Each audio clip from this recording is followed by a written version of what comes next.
ನನಗೆ ಕ್ರಾಂತಿ ವಿಷಯದಲ್ಲಿ ನಂಬಿಕೆ ಇಲ್ಲ. ಭಾಳ ಜನ ಕ್ರಾಂತಿ ಕ್ರಾಂತಿ ಅಂತ ಚರ್ಚೆ ಮಾಡ್ತಾವ್ರೆ, ಆದರೆ ಕ್ರಾಂತಿನೂ ಆಗಲ್ಲ, ವಾಂತಿನೂ ಆಗಲ್ಲ ಇಲ್ಲಿ ನನ್ನ ಅಭಿಪ್ರಾಯದಲ್ಲಿ. ಹಾಂ, ಏನಾಗಲ್ಲ. ನಾನು ಇಲ್ಲೇ ನಮ್ಮಲ್ಲೇ ಇದ್ದಾರಲ್ವಾ, ಅವ್ರು ಏನು ಅನ್ನೋದು ಪಾಪ ಬೇರೆಯವ್ರಿಗೆ ಗೊತ್ತಿಲ್ಲ. ನಮ್ಮಲ್ಲೇ ಇದ್ದಿದ್ದರಿಂದ ಅವರು ಏನು ಮಾಡ್ಬೋದು ಅನ್ನೋದು ಗೊತ್ತಿದೆ ನಮಗೆ. ಪಾಪ ಕಾಂಗ್ರೆಸ್ನಲ್ಲೂ ಅಷ್ಟು ಸುಲಭ ಇಲ್ಲ ಅವ್ರನ್ನ ತೆಗಿಲಿಕ್ಕೆ. ಅವ್ರು ಏನು ಮಾತುಕತೆ ಮಾಡ್ಕೊಂಡ್ರೆ ನಮಗೆ ಸಂಬಂಧ ಇಲ್ಲ. ನಾನು ಹೇಳ್ತಕ್ಕಂಥದ್ದು, ನೀವು ಕ್ರಾಂತಿನಾದರೂ ಮಾಡಿ, ವಾಂತಿನಾದರೂ ಮಾಡಿ, ನಾನು ಇವತ್ತು ಈ ನಾಡಿನ ಜನತೆಯ ಕಷ್ಟ ಏನಿದೆ, 136 ಸೀಟ್ ಗೆದ್ದು 139ಕ್ಕೆ ಹೋದೋ 141ರಲ್ಲಿ ಇದ್ದೀವಿ ಅಂತ ಅವ್ರು ಹೇಳ್ತಾರೆ. ಇನ್ನೊಬ್ಬರು ಈಗ ಹೋಗಿದ್ದೀರಲ್ಲಪ್ಪ, ಜನ ಕೊಟ್ಟವ್ರಲ್ಲ, ಜನ ಕೊಟ್ಟಿದ್ದು ಹಗಲು ದರೋಡೆ ಮಾಡಿ ಅಂತ ಅಲ್ಲ, ಲೂಟಿ ಮಾಡಿ ಅಂತ ಕೊಡಲಿಲ್ಲಪ್ಪ ಅಂತ ನಿಮಗೆ. ಹಿಂದೆ ತಪ್ಪುಗಳಾಗವೆ ಸರಿಪಡಿಸಿ ಅಂತೇಳಿ ಕೊಟ್ಟರು. ಈಗ ಅಯ್ಯೋ ಹಿಂದಿದ್ದೇ ಚೆನ್ನಾಗಿತ್ತು ಅಂತಾರೆ. ಆ ಪರಿಸ್ಥಿತಿ ತಂದಿಟ್ಕೊಂಡಿದ್ದೀರಿ. ಮಾತು ಕೊಟ್ಟವರು ಇಲ್ವೋ ನಮಗೇನು ಗೊತ್ತು. ಅವ್ರವ್ರು ಏನೇನು ಮಾತಾಡ್ಕೊಂಡವ್ರು ಇಲ್ಲ, ಅದು ಅವರು ಭಾಳ ವಿಷಯಗಳು ಚರ್ಚೆ ಮಾಡೋರಲ್ಲ. ಅದೇನೋ ದೇವ್ರ ಜೊತೆ ಚರ್ಚೆ ಮಾಡ್ತಾರೆ ಪ್ರತಿನಿತ್ಯ.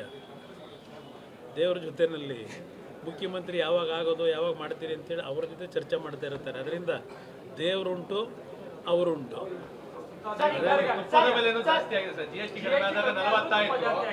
90 ರೂಪಾಯಿ ಜಾಸ್ತಿ ಮಾಡವ್ರೆ, 90 ರೂಪಾಯಿ ಜಾಸ್ತಿ ಮಾಡವ್ರೆ ಈಗ. ಅದು ಹೇಳಿದ್ದು ಯಾರು? ಬೆಂಗಳೂರು ಹಾಲು ಉತ್ಪಾದಕ ಸಂಘದವರು, ಸಹಕಾರಿ ಸಂಘದವರು. KMFನವ್ರು ಅವರೇನೋ ಒಂದೊಂದು ರೀತಿ ಹೇಳ್ತಾರೆ. ಘೋಷಣೆ ಮಾಡೋದು KMFನವ್ರು ಘೋಷಣೆ ಮಾಡಬೇಕು, ಬೆಂಗಳೂರು ಹಾಲು ಉತ್ಪಾದಕ ಸಂಘದ ಅಧ್ಯಕ್ಷರು ಮಾಡಬೇಕು. ಇಲ್ಲ ಬರೀ ಬೆಂಗಳೂರು ಸಿಟಿ ಅಲ್ಲೇ ಅವರ ಉತ್ಪಾದನೆ ಮಾಡ್ತಿರ್ತಕ್ಕಂಥದಕ್ಕೆ ಮಾತ್ರ ರೇಟ್ ಜಾಸ್ತಿ ಮಾಡೋರು. ಇಡೀ ರಾಜ್ಯದ ಇದು ಉತ್ಪಾದನಾ ಸಂಘಗಳು ಮಾಡ್ತಾ ಇದ್ದಾರೆ ಸಹಕಾರಿ. ಅಯ್ಯೋ, ಭಾಳ ಜನ ಈ ರಾಜ್ಯದಲ್ಲಿ ಇನ್ನು ಮುಂದಿನ 20 ವರ್ಷ ನಾವೇ, ಮುಂದಿನ 10 ವರ್ಷ ನಾವೇ ಮುಖ್ಯಮಂತ್ರಿ, ಇದು ಹೇಳಿ ಹೇಳಿ ಏನೇನಾಗವ್ರೆ ನೋಡಿದಿರಿ ನೀವೇ. 28 ಏನೇನಾಗೋದು ನೋಡೋಣ ಬನ್ನಿ ಸರ್. ಈಗ ಎಷ್ಟೇ ಭಾಗದಲ್ಲಿ ಇವತ್ತು ಒಬ್ಬ ರೈತರ ಮೇಲೆ ಹುಲಿ ದಾಳಿಯಾಗಿದೆ ಸರ್. ಜಮೀನು ಹೋಗ್ತಾ ಇರೋಕ್ಕೆ ಆಗ್ತಾ ಇರೋಂಥ ಪರಿಸ್ಥಿತಿ ನಿರ್ಮಾಣ ಆಗಿದೆ. CM ಬಂದಿದ್ದು ಇನ್ನೊಂದು ಈ ರೀತಿ ಆಗಬಾರ್ದು ಅಂತ ಹೇಳಿದ್ರು ಸರ್. ಇದು 3ನೇ ಬಲಿ ಸರ್. ಅಲ್ಲಿ ಅರಣ್ಯ ಇಲಾಖೆ ಅಧಿಕಾರಿ ಮೇಲೆ ಸಾಕಷ್ಟು ಆಕ್ರೋಶ ಇದೆ. ಈ ಥರ ಆದರೆ ರೈತ ಪರಿಸ್ಥಿತಿ ಒಂದು ಅರಣ್ಯ ಇಲಾಖೆಯ ಅಧಿಕಾರಿಗಳಿಗೆ ಅವರು ಜೀವ ಉಳಿಸ್ಕೊಳ್ಳೋದಕ್ಕೇನೆ, ಇಲ್ಲ ಅವ್ರ ಕರ್ತವ್ಯ ನಿರ್ವಹಣೆ ಮಾಡಲಿಕ್ಕೇನೆ ಸೌಕರ್ಯಗಳನ್ನು ಏನು ಮಾಡಿಕೊಟ್ಟಿದ್ದೀರಿ ಈ ಸರ್ಕಾರದಲ್ಲಿ? ಇದು ಪರಿಸ್ಥಿತಿ. ನೀವು ಬರೀ ಇಲ್ಲಿ ಹೇಳಿಕೆ ಕೊಟ್ಬಿಟ್ಟು ಮಾಧ್ಯಮ ಸ್ನೇಹಿತರ ಮುಂದೆ ಅವರಿಗೆ ಸರಿಯಾದ ರೀತಿಯ ಒಂದು ಗೈಡೆನ್ಸ್ ಕೊಟ್ಟು ಅವರಿಗೆ ಏನು ಆ ಒಂದು ಪ್ರಾಣಿಗಳು ಮತ್ತು ಮನುಷ್ಯರ ಮೇಲೆ ನಡೀತಿರ್ತಕ್ಕಂಥ ದಾಳಿ ಇದೆಯಲ್ಲ ಸರಿಪಡಿಸ್ತಕ್ಕಂಥದ್ದಕ್ಕೆ ಸರ್ಕಾರದಿಂದ ಏನೇನು ಅವರಿಗೆ ನೆರವುಗಳು ಕೊಡಬೇಕಲ್ಲ, ಅದು ಕೊಟ್ಟಿದ್ದೀರಾ? ಅದು ಕೊಡದೆ ನೀವು ಅಧಿಕಾರಿಗಳಿಗೆ ಬರೀ ಬಾಯಲ್ಲಿ ಹೇಳಿದ್ರೆ ಏನಾಗುತ್ತೆ? ಈಗಾಗಲೇ ಚಾಮರಾಜನಗರದಲ್ಲಿ 2 ತೀರ್ಕೊಂಡಿರಬೇಕು ಹುಲಿಯ ದಾಳಿ, ಸರಗೂರು ತಾಲೂಕಲ್ಲಿ, ಹೆಗಡದೇವನಕೋಟೆಯಲ್ಲಿ. ಇಂಥ ಸರ್ಕಾರ ಇಂಥ ವಿಷಯದಲ್ಲಿ ಕೆಲವು ಗಂಭೀರವಾದಂಥ ತೀರ್ಮಾನಗಳು ಮಾಡಬೇಕು. ನಮಗೆ ಅವರು ಏನು ಮಾಡ್ಕೊತಾರೆ ನಮಗೆ ಸಂಬಂಧ ಇಲ್ಲ. ನಮ್ಮ ಪಕ್ಷದ ಸಂಘಟನೆ ಆಗಬೇಕು ಅನ್ನೋದು ಈಗ ಕೆಲವು ತೀರ್ಮಾನಗಳು ಮಾಡ್ತಾ ಇದ್ದೇವೆ. ನಮ್ಮ ಪಕ್ಷದ ನಿರ್ಧಾರ, ನಿಲುವು, ರಾಜ್ಯದ ಜನತೆಗೆ ಸಮಸ್ಯೆಗಳೇನಿದೆ ಆ ಸಮಸ್ಯೆಗಳ ಪರವಾಗಿ ಹೋರಾಟ ಮಾಡತಕ್ಕಂಥದ್ದು ನಮ್ಮ ಕರ್ತವ್ಯ.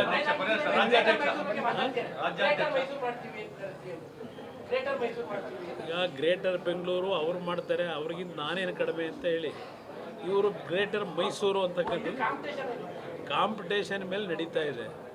ಯಾವ ಗ್ರೇಟರೂ ಆಗಲ್ಲ, ಅದೆಲ್ಲ ಸುಮ್ಮನೆ ಘೋಷಣೆ ಆಗಿರ್ತದೆ. ಕೊನೆಗೆ ಇವರು ಕಾಲ ಕಳ್ಕೊಂಡು ಹೋಗ್ತಾರೆ ಅಷ್ಟೇ. ಅದೆಲ್ಲ ಆಮೇಲೆ ಮಾತಾಡೋಣ ಬನ್ನಿ. ನಡೆಯ ಘೋಷಣೆ ಆದಾಗ ಮಾತಾಡೋದು. ನನಗೆ ಕ್ರಾಂತಿ ವಿಷಯದಲ್ಲಿ ನಂಬಿಕೆ ಇಲ್ಲ. ಭಾಳ ಜನ ಕ್ರಾಂತಿ ಕ್ರಾಂತಿ ಅಂತ ಚರ್ಚೆ ಮಾಡ್ತಾವ್ರೆ, ಆದರೆ ಕ್ರಾಂತಿನೂ ಆಗಲ್ಲ, ವಾಂತಿನೂ ಆಗಲ್ಲ ಇಲ್ಲಿ ನನ್ನ ಅಭಿಪ್ರಾಯದಲ್ಲಿ. ಹಾಂ, ಏನಾಗಲ್ಲ. ನಾನು ಇಲ್ಲೇ ನಮ್ಮಲ್ಲೇ ಇದ್ದಾರಲ್ವಾ, ಅವ್ರು ಏನು ಅನ್ನೋದು ಪಾಪ ಬೇರೆಯವ್ರಿಗೆ ಗೊತ್ತಿಲ್ಲ. ನಮ್ಮಲ್ಲೇ ಇದ್ದಿದ್ದರಿಂದ ಅವರ ಏನು ಮಾಡ್ಬೋದು ಅನ್ನೋದು ಗೊತ್ತಿದೆ ನಮಗೆ. ಪಾಪ ಕಾಂಗ್ರೆಸ್ನಲ್ಲೂ ಅಷ್ಟು ಸುಲಭ ಇಲ್ಲ ಅವ್ರನ್ನ ತೆಗಿಲಿಕ್ಕೆ. ಅವ್ರು ಏನು ಮಾತುಕತೆ ಮಾಡ್ಕೊಂಡ್ರೆ ನಮಗೆ ಸಂಬಂಧ ಇಲ್ಲ.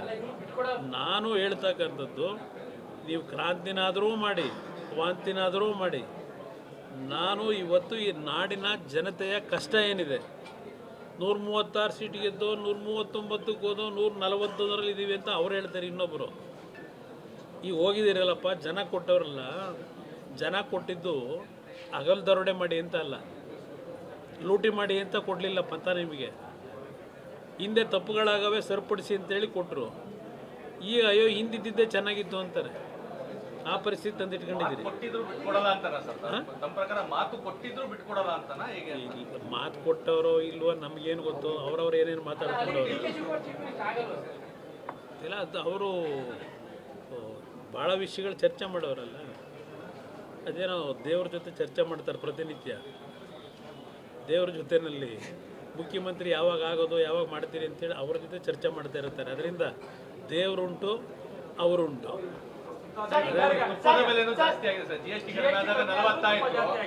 90 ರೂಪಾಯಿ ಜಾಸ್ತಿ ಮಾಡವ್ರೆ, 90 ರೂಪಾಯಿ ಜಾಸ್ತಿ ಮಾಡವ್ರೆ ಈಗ. ಅದು ಹೇಳಿದ್ದು ಯಾರು? ಬೆಂಗಳೂರು ಹಾಲು ಉತ್ಪಾದಕ ಸಂಘದವರು, ಸಹಕಾರಿ ಸಂಘದವರು. KMFನವ್ರು ಅವರೇನೋ ಒಂದೊಂದು ರೀತಿ ಹೇಳ್ತಾರೆ. ಘೋಷಣೆ ಮಾಡೋದು KMFನವ್ರು ಘೋಷಣೆ ಮಾಡಬೇಕು, ಬೆಂಗಳೂರು ಹಾಲು ಉತ್ಪಾದಕ ಸಂಘದ ಅಧ್ಯಕ್ಷರು ಮಾಡಬೇಕು. ಇಲ್ಲ ಬರೀ ಬೆಂಗಳೂರು ಸಿಟಿ ಅಲ್ಲೇ ಅವರ ಉತ್ಪಾದನೆ ಮಾಡ್ತಿರ್ತಕ್ಕಂಥದಕ್ಕೆ ಮಾತ್ರ ರೇಟ್ ಜಾಸ್ತಿ ಮಾಡೋರು. ಇಡೀ ರಾಜ್ಯದ ಇದು ಉತ್ಪಾದನಾ ಸಂಘಗಳು ಮಾಡ್ತಾ ಇದ್ದಾರೆ ಸಹಕಾರಿ.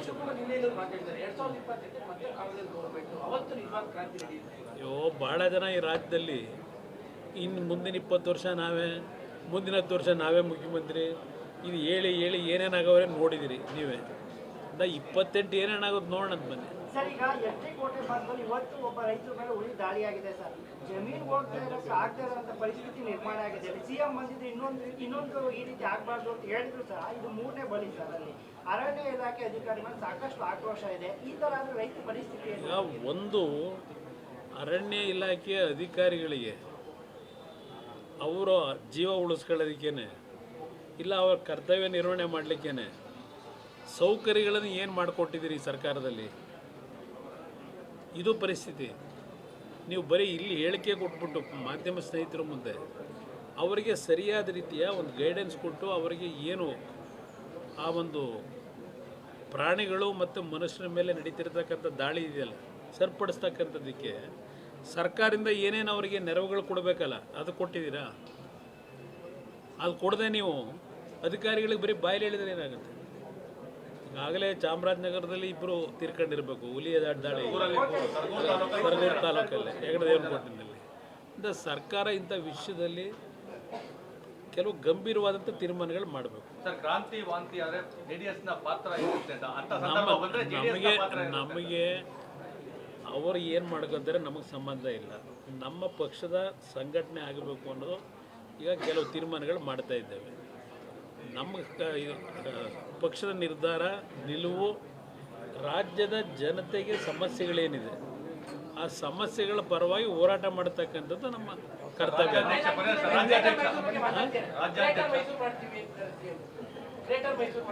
ಈಗ ಗ್ರೇಟರ್ ಬೆಂಗಳೂರು ಅವ್ರು ಮಾಡ್ತಾರೆ, ಅವ್ರಿಗಿಂತ ನಾನೇನು ಕಡಿಮೆ ಅಂತ ಹೇಳಿ ಇವರು ಗ್ರೇಟರ್ ಮೈಸೂರು ಅಂತಕ್ಕಂಥದ್ದು ಕಾಂಪಿಟೇಷನ್ ಮೇಲೆ ನಡೀತಾ ಇದೆ. ಯಾವ ಗ್ರೇಟರೂ ಆಗಲ್ಲ, ಅದೆಲ್ಲ ಸುಮ್ಮನೆ ಘೋಷಣೆ ಆಗಿರ್ತದೆ. ಕೊನೆಗೆ ಇವರು ಕಾಲ ಕಳ್ಕೊಂಡು ಹೋಗ್ತಾರೆ ಅಷ್ಟೇ. ಅದೆಲ್ಲ ಆಮೇಲೆ ಮಾತಾಡೋಣ ಬನ್ನಿ. ನಡೆಯ ಘೋಷಣೆ ಆದಾಗ ಮಾತಾಡೋದು.